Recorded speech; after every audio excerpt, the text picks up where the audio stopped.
Welcome back to A Happy Change. As the great philosophers Salt and Pepper once said, let's talk about sex, baby. Let's talk about you and me. Let's talk about all the good things and the bad things that may be. Let's talk about sex. Hello, my name is Alex, and Happy Change is a channel all about mental health. If you followed along with my Sertraline diaries, hopefully you've got an insight into how things go with taking an antidepressant. One of the questions I get asked most frequently in the comments is, how can taking sertraline or a similar SSRI or antidepressant affect your sex drive? So firstly, let's talk about the science and then we'll talk about my own experience of it. Obviously from a male perspective, but some of the things that I speak about will apply whether you're male or female.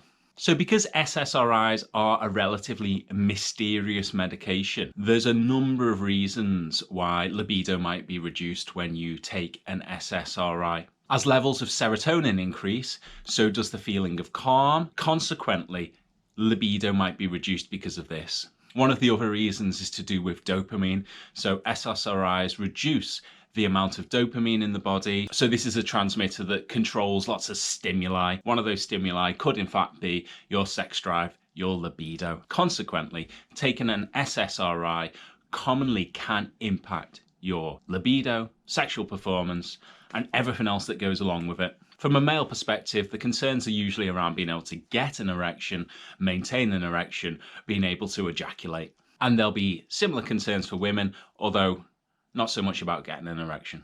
So let me talk about my own experience of sertraline and how that impacted my sexual health, my sexual performance, and see whether or not it resonates with you, whether it reassures you, whether it makes you kind of panic and not want to take the tablet anymore. So for the first couple of weeks of taking sertraline for the first time, I would say that the concept of sex was like an abstract thought. There was almost like there was nothing transmitting down there that would have made me consider having sex. I had zero interest in it. So my libido was entirely reduced. I could have been on a romantic dinner date with Doja Cat, and all I would have been thinking is like, oh, I wonder if I've missed the last train home. That sort of thing. I had zero interest in it. What that did mean was I wouldn't necessarily get hard. I wouldn't want to instigate anything. I was quite happy just to sleep, recuperate, eat. On the occasions during that couple of weeks where sex was on the cards, I'd probably say that getting an erection was harder, and not physically harder, but it was mentally, it was more difficult. It was more difficult. And maintaining it, not so difficult, but orgasming, almost impossible. I would have quite happily just had 2 weeks of not having sex. That was fine. That would be fine by me. Past that point, and particularly now as the medication is kicking in, what I've found is I've almost like taken a few years off the clock in terms of performance. So I said in like my previous video, I'm fast approaching 40. I'm not quite 40. I didn't make that clear enough. I'm 38 on Friday, 2 days time. So I'm close enough that like sexual performance is in my peripheral as a concern for people of my age. Erectile dysfunction is a common challenge that men of my age deal with, or men of any age deal with. So it's something that's on my radar. But what I would say is that because my anxiety is reduced and because my mood isn't as low anymore, I feel that, without being crude, like I'm harder than I've ever been, and performance is better than it's ever been. Even going back 20 years or so, you know, I feel that like I'm hitting my stride and I'm hitting my peak right now as a 38-year-old, purely because like I haven't got so much going in my head that causes the anxiety surrounding sex. And I've never really been one to have many anxieties surrounding sex, but until your head starts like filing everything in the correct place and freeing up all the space that it should have, you probably don't realize how much of that pressure, that anxiety is impacting performance. So I feel like in a really strong position right now, actually, and I've read loads of the comments where people are concerned about sertraline's impact, but I've also read similar comments to my experience where people have found that they might have had like a couple of weeks of difficulty where, like I say, sex was like a foreign word, that they just didn't understand it. It just didn't resonate at all.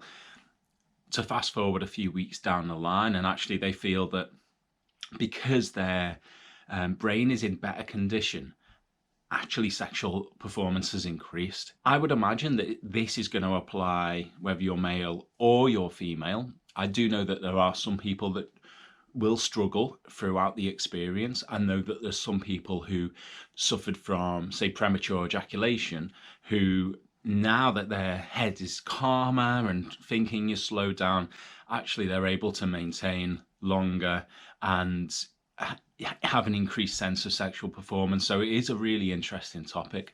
My own experience is rocky road at the start, same with any of the side effects.